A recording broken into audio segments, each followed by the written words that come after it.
The hospital lights never dimmed, even when the world outside went dark. Ambulances came and went, the double doors swinging like the breath of life and death. Inside, doctors and nurses moved with urgency, lives held by heart monitors and oxygen, tanks. But just outside, where the concrete met the grass and the security lights hummed quietly above, there was a wooden bench, cracked, half-painted, unnoticed. That bench had become Clara's bed. She had been sleeping outside the hospital for 9 nights. Clara was a widow, alone in a city that once felt familiar but had long forgotten her name. Her husband, Richard, had passed a year ago. They had lived a humble life in a rental flat 2 hours outside the city, their days slow and simple, his laughter steady, her hands always busy. When he died, so did her safety. The landlord asked her to vacate. She had no job, no savings, and no one who came when she called. With nowhere to go, Clara packed a small bag and came to the place where she once brought Richard for his dialysis, this hospital. She didn't know where else to turn. At first, she sat during the day and walked the blocks at night, but exhaustion had its own gravity. One night, she simply couldn't walk anymore. She curled up on that bench in front of the emergency entrance and drifted into a thin, broken sleep. Each morning, she woke before the sun, tidied herself in the public restroom inside the lobby, and stepped back out before anyone could ask questions. Her hair, once richly coiled, now sat limp beneath a knitted scarf. Her coat, 3 winters old, barely held out the wind. Her shoes were cracked at the sides and her fingers stiff with cold. She clutched a tattered handbag like it carried all. Her worth. The security guard had seen her but said nothing. Maybe he pitied her. Maybe he thought she was waiting for a patient who never came out. The nurses walked past without making eye contact. It was easier to ignore what they couldn't. Fix Clara never begged. She sat with her back straight, a paper cup of water in her lap, and eyes that scanned every passing face like she was looking for something, or someone. But she wasn't. She was just surviving. When the hospital cafe closed at night, she waited until the trash was taken out, hoping to find something half-wrapped or still warm. Sometimes she did. Often she didn't. On the 10th night, the air shifted. A storm rolled in, cold, wet, with winds sharp enough to rattle windows. Clara curled tighter, pulling her coat over her knees, trembling uncontrollably. Rain soaked. The sleeves of her coat ran into her shoes, pooled under the bench. Her body screamed for shelter, but pride sealed her to that wood. She whispered prayers, not for miracles, but for one more night to pass without her name making the morning obituaries. Inside, life went on. A new doctor had started his shift, a young man with tired eyes and a badge that read, Dr. Miles Whitmore. He walked through the emergency doors, coffee in hand, heading toward his rounds. But something stopped him. A shadow on the monitor at the security desk. A woman, small and hunched, on the bench outside. "Has she been there long?" he asked the guard casually. The guard nodded. "About 10 days. Comes in early, leaves before morning shift. Quiet. Never asks for help." Dr. Whitmore paused. Something about her seemed familiar. He went about his duties that night, but her image stayed in his mind. A ghost under a street lamp. That morning, as the storm calmed into a chilly drizzle, Clara stood slowly, bones aching. She walked inside to warm her hands under the air vents. Her fingers tingled with numbness. Her lips were pale, her legs unsteady. As she turned to leave, she noticed him.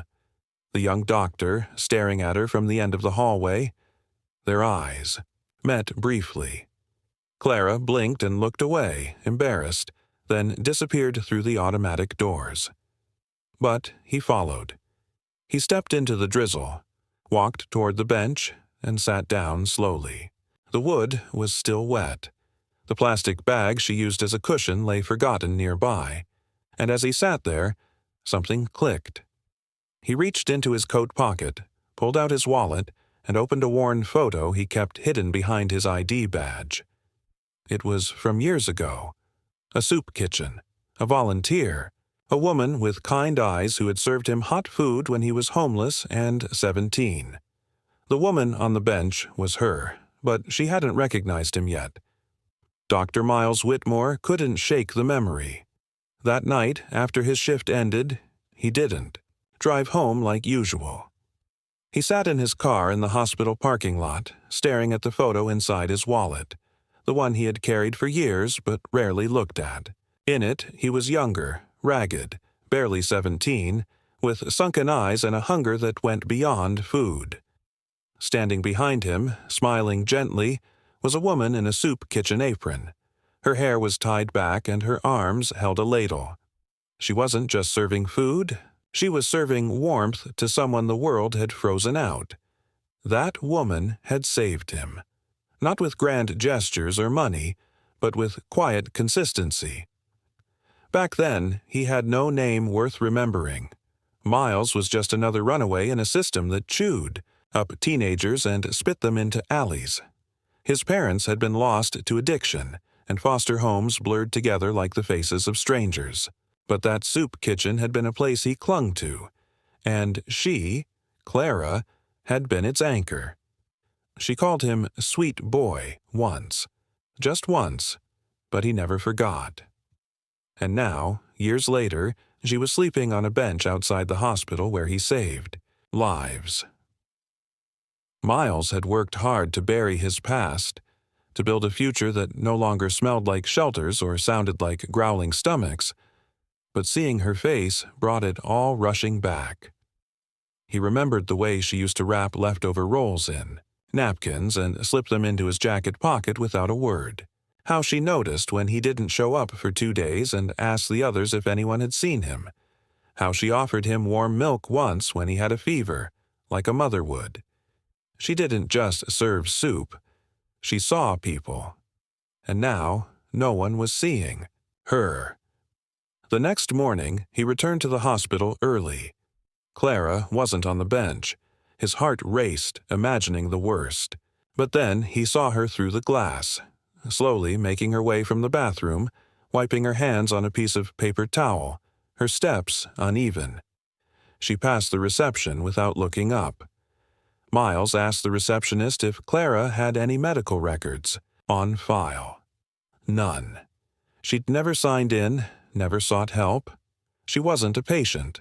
She was invisible. That afternoon, he found her again, sitting by the emergency exit.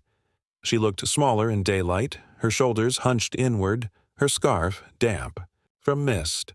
He watched from a distance as she gently peeled open a piece of bread wrapped in napkin, leftovers from a hospital tray someone likely discarded. He walked out without thinking, hands in his coat pockets. She saw him approaching and stiffened, slightly. Her pride was intact even if her strength was not. She expected him to walk past. Most did, but he didn't. He sat on the edge of the bench.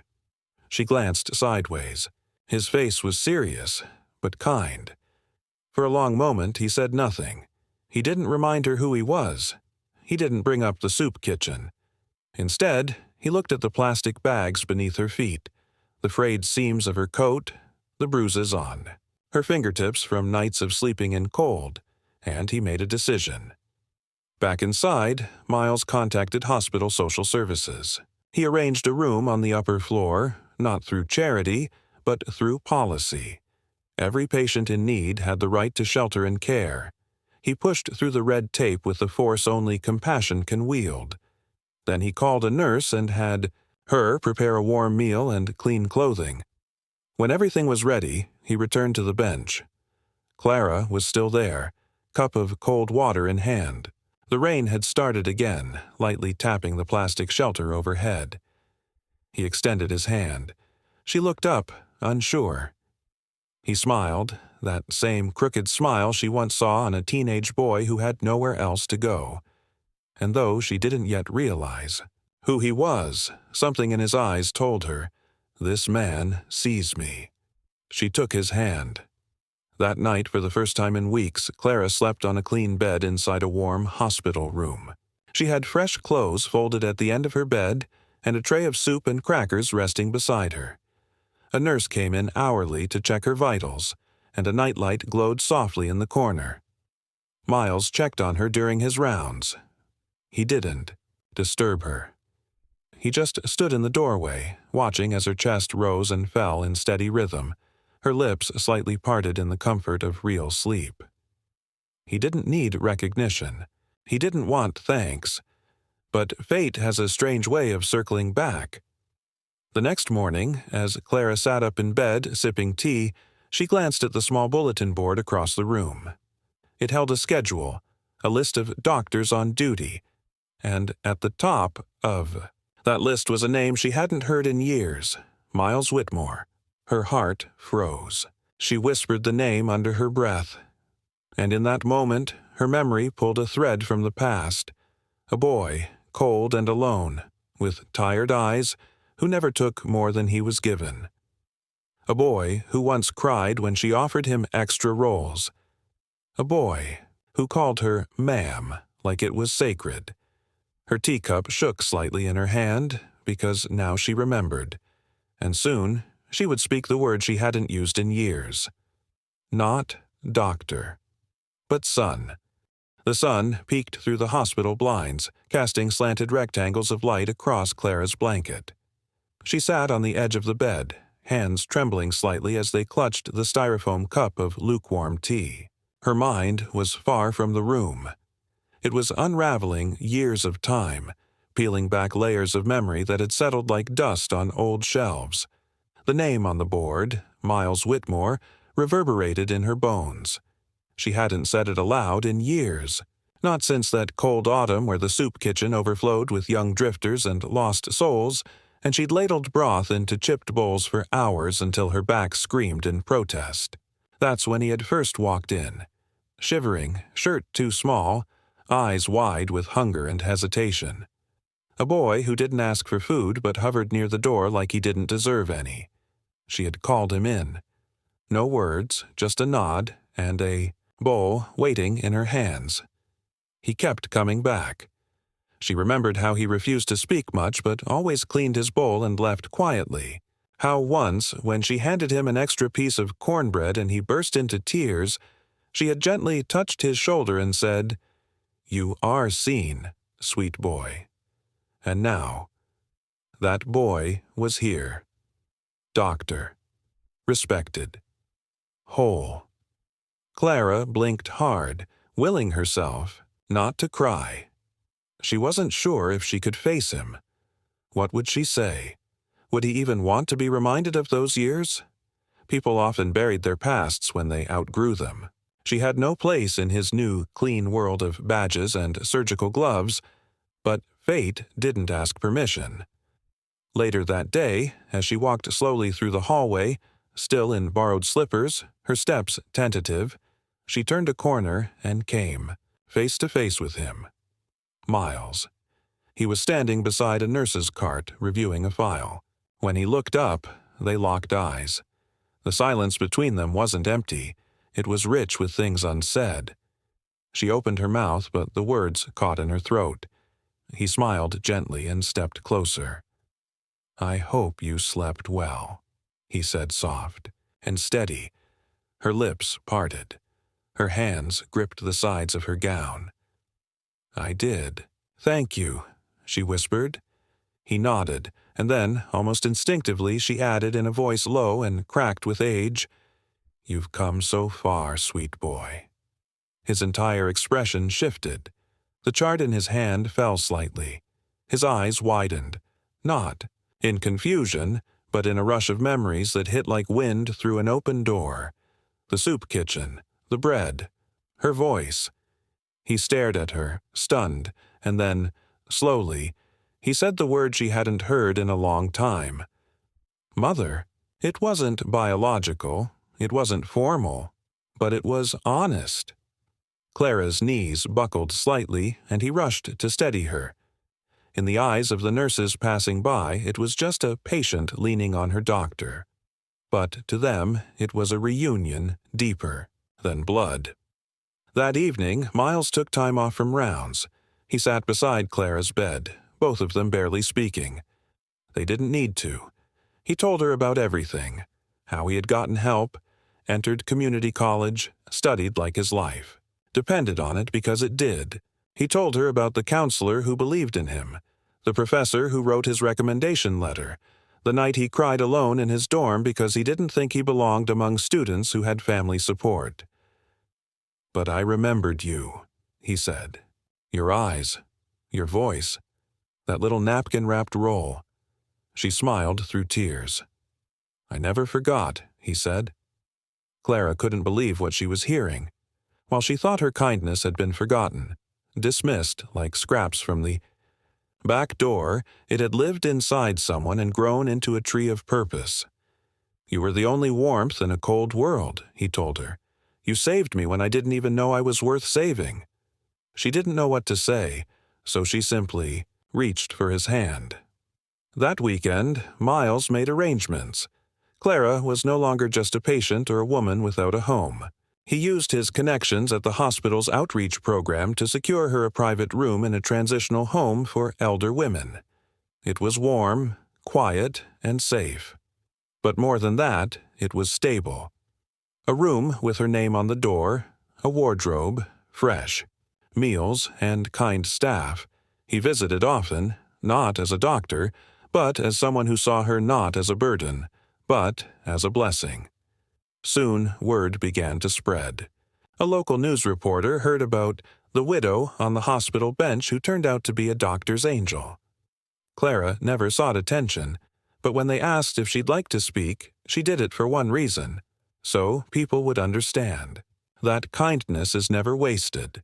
Even a piece of bread can plant a seed, she said. That quote went viral. Clara was no longer invisible.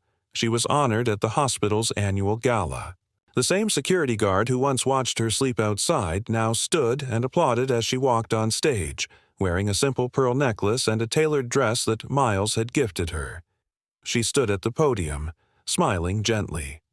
"I came here with nothing," she said, "but somehow I found family in the place I least expected." And somewhere in the front row, Miles nodded, his eyes full of tears, not of sadness, but of gratitude. Months passed, but the memory of the bench outside the hospital never faded. Not for Clara, and not for Miles. It had been a place of humiliation for her, but also one of transformation. And now, as spring painted the city in fresh greens and blossoms, Clara sat not on a bench, but on the balcony of her new room at the transitional housing facility, sipping tea from a real porcelain mug and watching birds dance in the trees below. She was no longer the woman the world ignored. She had become something more than her grief, more than her losses. She had become a symbol, not by ambition or effort, but simply by enduring, by staying kind even when life had grown cruel. Her story had spread far beyond the hospital walls. Articles had been written. Television crews requested interviews. Donations poured into the hospital's social impact program in her honor. A local artist painted a mural on the side of the soup kitchen she had once served in. It featured Clara's hands holding out a bowl, surrounded by golden rays and children's faces. But Clara, for all the attention, remained humble. She didn't wear her story like a medal. She wore it like a coat, worn, soft, and real. On quiet afternoons, she still visited the soup kitchen, not to work, but to sit in the back and talk with the young ones who came in hungry. She asked them their names. She remembered their stories. She gave them what she had always given, her full attention. One particular afternoon, Miles joined her. He had come from the hospital, still in his white coat, but carrying a different kind of energy. Not the brisk intensity of rounds and diagnoses, but the warmth of a son visiting someone who mattered. They sat together at a table while the kitchen bustled behind them. A boy, barely 16, shuffled in through the front, damp from rain, eyes darting nervously. He reminded Miles of himself. Clara noticed, too. Without saying a word, she stood up, fetched a bowl, filled it with soup, and placed it gently in front of the boy. Then she sat beside him and smiled. The boy looked confused at first, then relieved, then grateful. Miles watched, his throat tight. It was a scene he had lived before, but this time he saw it with adult eyes. The quiet power in her, the dignity with which she gave. The world had turned its back on her once, but she never turned hers on the world. Afterward, as they walked back to the car, Miles spoke softly. "You could have given up. No one would have blamed you." Clara looked at him, her eyes calm and wise. "But then, how would you have found me?" she replied. That night, back in her room, Clara opened a letter that had arrived in the mail. It was from the board of directors at the hospital. They were naming a new wing in her honor, the Clara Whitmore Family Support Center, dedicated to housing, food, and counseling for patients in need. It would sit on the same side of the hospital where she had once slept under the buzzing streetlight. The bench would remain, but it would be polished, restored, and engraved with her name and a quote she had once spoken during a news interview. "Sometimes, the person sleeping outside your door is the reason you walk through it." She wept softly, not because she craved recognition, but because it felt like someone had finally understood. Her pain hadn't been pointless. Her kindness hadn't gone unnoticed. The bread, the warmth, the presence, it had mattered. Oh, Miles visited her weekly. Sometimes they didn't speak at all. They just sat on the porch together, her knitting something small, his stethoscope still around his neck, eyes soft with memory. He had begun calling her Mom regularly now, not as a title, but as a truth. And though she had never given birth to him, Clara knew what it meant to be a mother. She had carried the world for someone when they couldn't carry it for themselves, and now that someone had returned the gift. The seasons turned again, and with time, the hospital wing was finished. On the day of the dedication, a large crowd gathered outside. Staff, former patients, city leaders, and families, people from every walk of life, many of whom had never met Clara, but knew her story. Miles gave a short speech. His voice trembled, but he didn't falter. He spoke not of her suffering, but of her power.